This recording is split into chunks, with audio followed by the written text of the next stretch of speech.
All right, folks, back on the Bossman Show. Special guest at the DMV, Zarah Reeves, going to the real HU, I'm told, not the other HU. Yep. So, how's the DMV, the Mecca, to about her businesses, what she has going on. So, folks, Zara's with us. How you doing, Zara?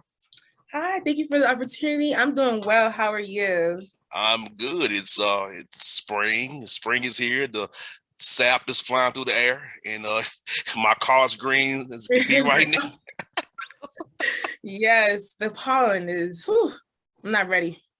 I hear that. I hear that. So let me ask you this: what made you decide to want to be an entrepreneur and start your own businesses, start your own brands?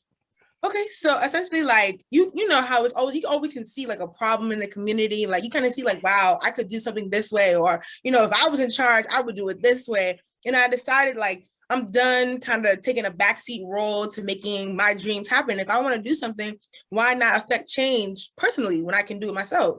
So at first, my first endeavor was For Management, which is also known as For the Brand. It's a up and coming modeling agency here in the Maryland area. We take models from all over. Being that I do go to Howard, I do interact with models from New York, Atlanta. So I kind of have like the big spectrum of models. And I was like, that was my first endeavor. And then I also have a clothing brands and a party promotion slash women's empowerment group as well. So No doubt. Now, back in my early years, I used to manage models. Back in my wow, that had to be how many years ago? I don't want to tip off, but like 15 years ago. back, hey, listen. back back in the day, and the model game has changed Absolutely. because now I'm not trying to pass cast aspersions for anybody, but strippers now and girls who are only fans girls now claim model. So the word model's been kind of convoluted and conflated now to how are you runway? Are you doing it this or show? So like, how do you help your models at your agency Okay, determine that so they're actually models and not other things claiming underneath the umbrella of model? okay. I feel like I kind of embrace all different lanes of modeling because, like you said, modeling is not just what we think what it used to be. Runway, skinny, 5'10" models, it's definitely expanded. The market is now hot for all types of models, influencers, TikTok, even like whatever occupation you do is kind of like you can be a model in your own lane. I kind of capitalize upon all of that. I specialize in runway, commercial, and influencer talent. So I kind of like take all the lanes and kind of make it the best of both worlds because there's even influencers attending the Met Gala. Like it's no longer strictly you got to be a model, got to be signed to an agency, and then boom, you can come from any lane. You could be a normal person one day, go viral on TikTok, and the next minute you're meeting Nicki Minaj. So I kind of capitalized upon all of that because the word model is not just one thing anymore. It's multiple different things. No doubt. I remember back in the day, it was just one way to go. It was like One way. it was either you be in a video, Video vixen. they do club shows, red Yeah. carpets, or photo shoots with maybe or not maybe guys who own up and up. So I remember all Yeah. those calls where I said, "This dude legit, he is trying to get some free pictures to to jerk off to." I did. Literally, that's how it is though. A lot of photographers, yeah. I had to vet these dudes out. Like, are you really? Are you trying to trying to get? Are you a slick sucker trying to get some women on the slide? Is you a slick sucker?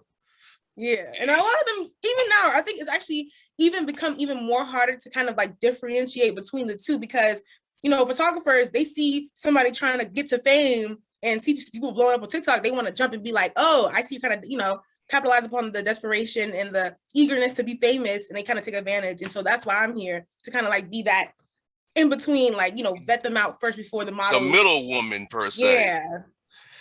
I want to go back to when I was starting. I remember it was just Twitter back then, Twitter and Facebook. Twitter. When I in Tumblr back in the day, Tumblr. Oh wow. I remember those days. I had a Tumblr. like I look, I'm old enough to remember Facebook was only people who was in college. I'm old enough to remember those days where you didn't have a Okay. if you didn't have a college ID, you couldn't get on Facebook. Oh, I see. Yeah, I don't know about that. I don't know about that. Yes, back in 04 when it came out, like, yeah, you didn't have a my insert edu email address. Yeah. You couldn't get on Facebook back in the day. Oh, I didn't know that. Yeah, then Twitter came in my senior year, and then all this stuff came behind it, like Tumblr. Like, yeah, hell, I was on Black Planet. That's probably before your time. Black Planet. I don't know. MySpace was when I was. Yeah, I know MySpace. Yeah, you need to Google Black Planet. That was. I'm gonna Google it. I'm gonna look that up. I'm curious because I love to know about social media and all aspects. So I'm gonna look it up. Yeah, It was Facebook, Black Planet, MySpace. I know MySpace. And yeah, it was. And then Twitter came in 09. So yeah, like back then we had trios, sidekicks, and Blackberries. Okay, I know Blackberries. I know Blackberries for sure. Yeah, so like, yeah, that's how long I've been in this entertainment game. I saw all of those different kind of phones back in the day. Like, it was crazy. So for now, do you model yourself? Or you just the middle woman? You do shoots as well, or you just the middle woman? So that's kind of actually another reason why I kind of got into it, because I did modeling, not necessarily runway, but a lot of like brand shoots, like, hey, can you shoot for me? Like, I see your platform. Hey, like, can I get you in a shoot? Blah, blah, blah.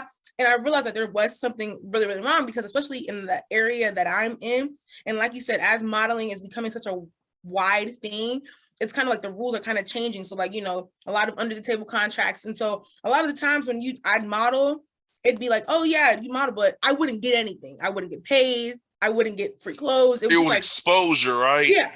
Yeah. The exposure. I remember those deals too. Yeah.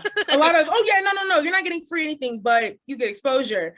And, for a while I would do it because, I was just new. I'm like, oh, hey, you know what? I just want to, shoot for fun, have content. But then I realized like, this is a very common experience for a lot of models who are trying to take it very seriously, and they're not getting paid. They're not getting any type of real promo. So I was like, yeah, it's time to change the game. It can't work. So I kind of like took a break with modeling, because I realized like I'm done kind of doing like the free jobs, the free, not even getting the free hoodie. Like, that's kind of crazy to me. Yeah, you wear these clothes, but you don't get to keep them. But you don't want me to keep them. That's crazy. Trust me, this has been the game for years. I've saw this in my old days being a manager. I know all too well. I would say, she don't get no money or no gear, no shoot. No shoot. You picked what you gonna do. Money, gear, or no shoot. Absolutely. Because I wasn't playing. Like, I took it as my job to protect these women from these predators. Absolutely. Because I said, you probably going to your little lab playing with yourself. You sick bastard.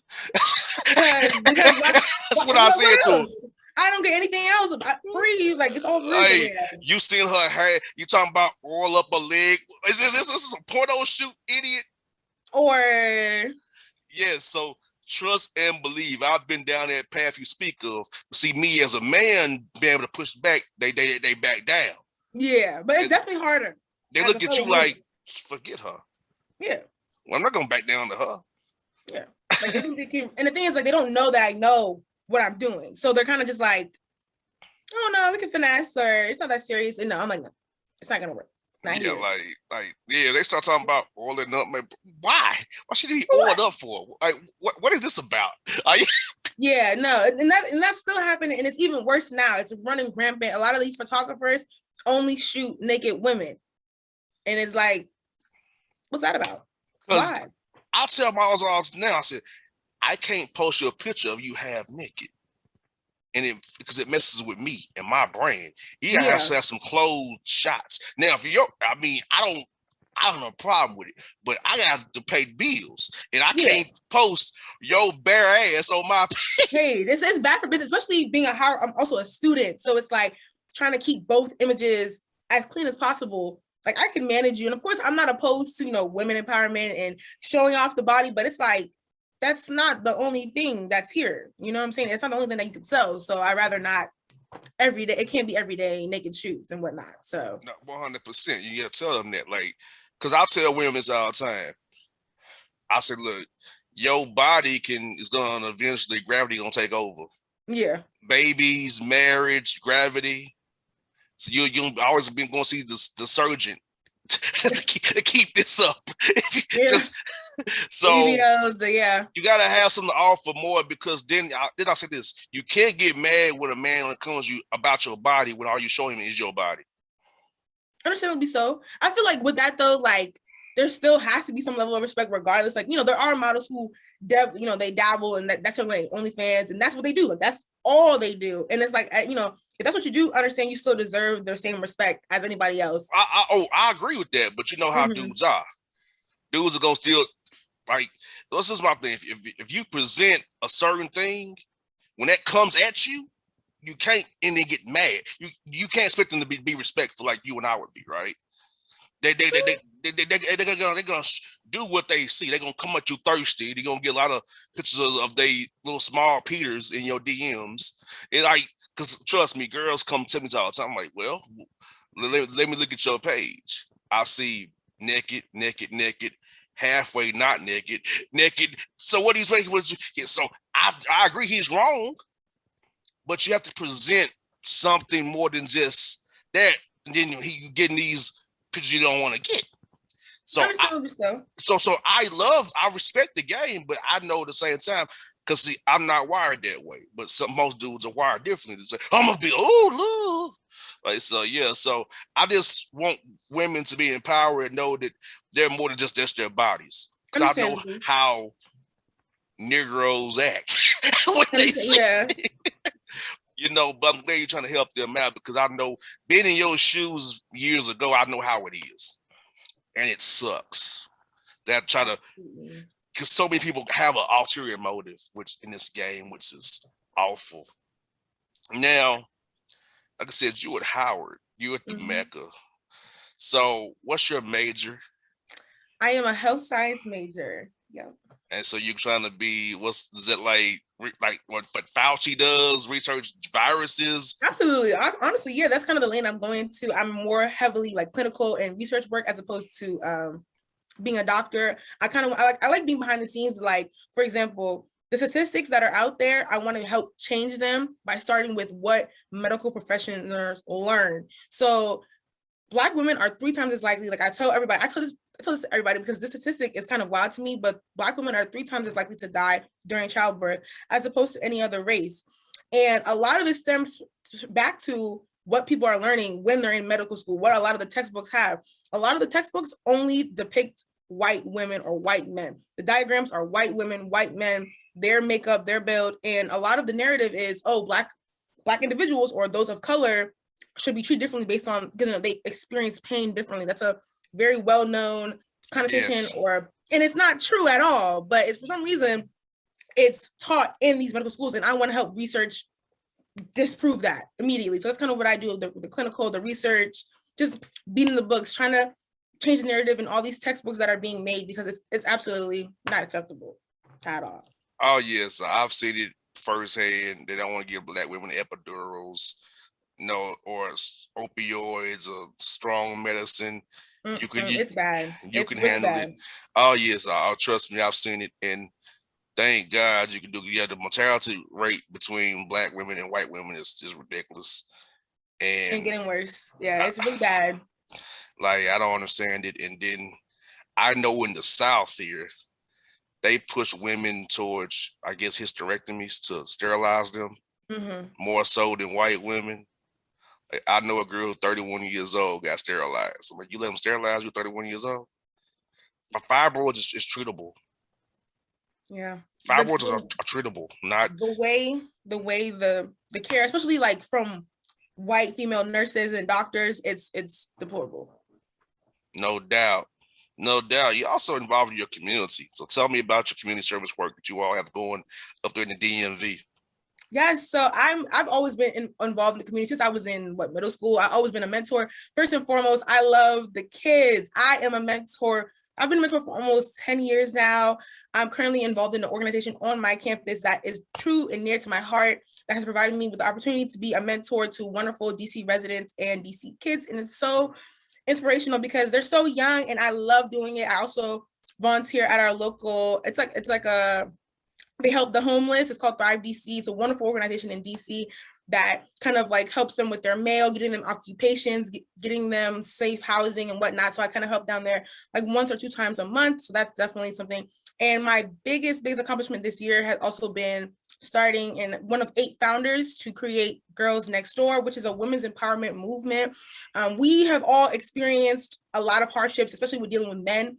In the DMV, a lot of the big like occupations and whatnot are heavily populated by men. And we kind of wanted to change the narrative. Like we wanted to be like, no, girls can do it too. Hence the name Girls Next Door. We also throw events, but our main focus is also community service. Right now we're doing a clothing drive to help women in our neighborhood. So we're doing that and donating to our local church, and we plan to do a lot of more initiatives in the future. So that's what I do every day. I love the community. I always want to give back in any way that I can. No doubt, because the DMV is like Atlanta's becoming less black, unfortunately, due to gentrification. Yeah, it definitely is. It's something like the PG area, yeah, but yeah, PG's the bourgeoisie Negroes. Yeah, those are the exceptional Negroes. Yeah. Hey, I've been out there. I was like, yeah, you Negroes, I see what y'all own. You the bourgeoisie Negroes. So this is what I want you to do when you're on campus. Now, I'll ask you this all offline. I'm gonna say this on the air. What are your thoughts about Dr. Greg Carr? You haven't met him yet. What are your thoughts about this man? I love him because I feel like, especially at Howard, a lot of things are kind of like sheltered and like secretive. So like he kind of like gives you that like straight up. He doesn't mince his words. He makes sure he knows. Like even though I have not had the pleasure of having him as my teacher, I've had the pleasure with interacting with him via social media, and he does not mince his words. And it's kind of inspirational because it's like you can be in a position of power or a position of authority and still be true to yourself. You don't have to, you know, he's true to himself regardless. And it's very inspirational to see. He's very funny. So it's always a good time. Yeah, so do you watch his show with Karen Hunter? Do you watch I have not watched the show. I've only seen kind of like his lectures that he gives via like his classes and then his Twitter presence. But I have not had the pleasure of watching his show yet though. If you watch that In Class with Carr with Karen Hunter on Saturdays, it will change, I need to change the way you think. Okay. And Dr. Carr, his brother Jeff Carr, and I have something in common. We all went to the same school, Tennessee State University. Ooh, okay. Yeah, we all TSU Tigers. Now this is on date Dr. Carr, but I don't care. He graduated the year I was born. Sorry, Dr. Carr, I didn't know. I didn't say it. So the year he graduated from Tennessee State, the year I was born. I was born 2 months before he graduated. I'll put it like that. Oh, wow. I'm a March baby, so yeah, he graduated in May. But yeah, I was born 2 months before he graduated from college. So when I tell him that, it's funny that I said we intersect that way. I was born and you was graduated, so you know. He was gone, yeah. Yeah, so but yeah, we went to the same school, Tennessee State University, HBCU love. So yes. Now, do you go to Howard football games and basketball games at Bird Gymnasium? Do you go to those games? Yeah, I do. Mm-hmm. I attend them. Now, let me ask you about my man, Coach Blakeney. Do you like the way he dresses? I do. I feel like in general, like a lot of the sports teams and the coaches, they all look very dapper, very sharp. They have like a dress code, especially the football players too. Like they arrive to, I think they're away games, always wearing suits, always looking very like gentlemen. So you should bring you and your girls down to Atlanta. Howard plays in Atlanta against Alabama State in late August. Late August? Okay. Oh, football, right? Yes. Coach Scott's a friend of mine. The football coach is a friend of mine, Coach Scott. So like I said, Howard, I'm a friend of the Bison. The Howard honorary Bison. Yes, the Howard Bison are my friends. So, but yes, so tell the people how they can find you and your businesses on Instagram, Twitter, and all those social media sites so they can make sure they get in contact with you and your group and help you all do what you do. Okay. On social media, my name is Zarah Alicia. So that's my first name, Zarah, Alicia, ALYCIA. So not Alicia Keys, but it is, but with a Y. My brand page is For the Brand. So it's the word for the brand with the 4 as an A. Those are my 2 big pages, and they also have links to all my other social media. So that is how you can connect with me. I also have a LinkedIn, Zarah Reeves, if you want to connect professionally on the health science level. So very straightforward.